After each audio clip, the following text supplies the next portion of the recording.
Friends, welcome to our channel. If you want to have more freedom on your homestead, more freedom to buy your first homestead, more freedom to buy the equipment that you actually need on your first homestead, we all have to stop tying ourselves down to garbage that doesn't mean anything at all. It doesn't mean anything now, and it doesn't mean anything in the end, if you know what I'm talking about, because you can't take it with you. I'm going to talk about 4 or 5 things that we've given up, and I think everybody needs to give up to attain financial freedom, and in turn, obtain your freedom for homesteading. Let's talk about what those are.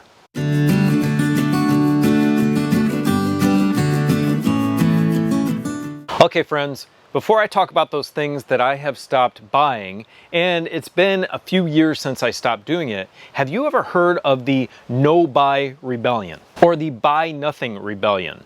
Those are things that are gaining steam right now and actually over the past few years. But people are really sick of the consumerism that we've gotten ourselves trapped in. So they're taking it to heart, and for their own financial freedom mostly, they are getting out of buying just the garbage that is consumed on an everyday, daily basis here in our country and actually around the world. I had not heard of this movement until just recently, but in looking into it, I'd realized that I had been doing these things for quite a while now. And this movement is defined by people significantly cutting back on things that are not essential at all. And in general, cutting back on spending. Those 4 or 5 items that I'm going to talk about coming up are things that all of us can cut back on. Not just a few, but every single one of us. Now, some out there might be thinking, hey, wait a minute, we need spending to stimulate the economy. Well, friends, that is a lie you've been sold for 50 plus years, actually a little bit longer. And it started kind of in 1971 with Richard Nixon. And this is basically when he said, and this is not a direct quote, we are all Keynesians now. And if you don't know what a Keynesian is, this is basically an economic thought process of deficit spending and some other things pushed by Maynard Keynes. And in my opinion, this is the antithesis of an actual free market, and it is pushing us into record $38 trillion debt. And it is contributing to the destruction of our economic system. And I know what some other people are thinking. Hey, Eric, we've got to support capitalism and our country and making things. Well, I'm telling you right now that most of these things that we spend ridiculous amounts of money on that are unnecessary, most of them are not made here in our country. And most of this is consumerism, not capitalism. The two are conflated and they are not the same thing. Consumerism and capitalism are mutually exclusive. Capitalism is a system where there is private ownership, and that encompasses not only companies but individuals. And that's where a lot of people get it wrong. That private ownership can be used to produce items to make a profit in a free market. And I'll tell you right now, we have not had a free market in this country in over 100 years. Consumerism is a cultural phenomenon, and it is based on acquiring goods at ever-increasing amounts. This is dangerous, and it happens all over the world. I traveled to Southeast Asia a lot, and it is rampant there. It's even rampant in countries that you would consider communist, like Vietnam. Technically, they still have a communist system in place, but they've implemented a certain amount of freedom, and consumerism has taken over, just like China. This is so dangerous for the mind and for everybody because it traps you. And that's what I'm trying to talk about today. That is something all of us need to avoid. Friends, it is an illusion of wealth. It is something that is not real. Let's look at Proverbs 22:7, which says, "The rich will rule over the poor, and the borrower is slave to the lender." Whatever you can do, do not take out a loan on anything. But I would say mortgage is a little bit different because that is an appreciating asset that you can sell. Everything else that people take loans out on are depreciating assets. Okay, now I'm going to talk about those 5 things that people need to put away and stop buying. Number 1 is a new vehicle. Do your research, learn how to buy a good used vehicle that is about 5 to 6 years old if you need the best one that you can possibly get. And with today's standards, actually a 15-year-old car might be a better buy than a 5-year-old car just because of the quality issues that all car companies are having right now, even Toyota. Did you know that the average new car priced in the United States is $50,080? Yes, you heard that right. It's over $50,000. At 6% interest, that's almost a $1,000 per month car payment. People are paying that just because, and they don't have any money in the bank.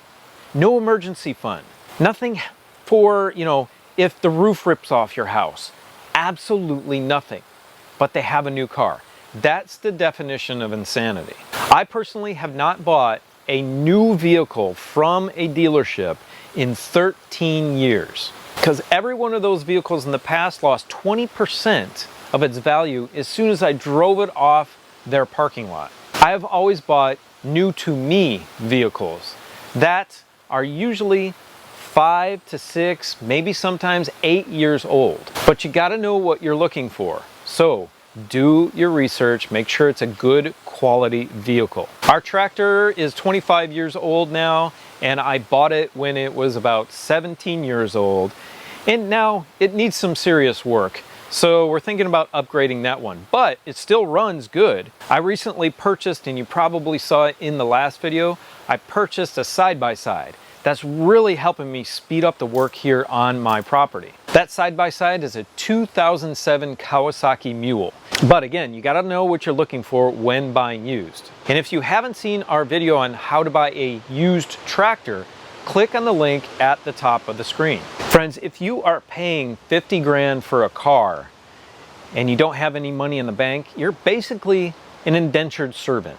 You're working and working and working just to pay off this thing that takes you to work. That's out of control.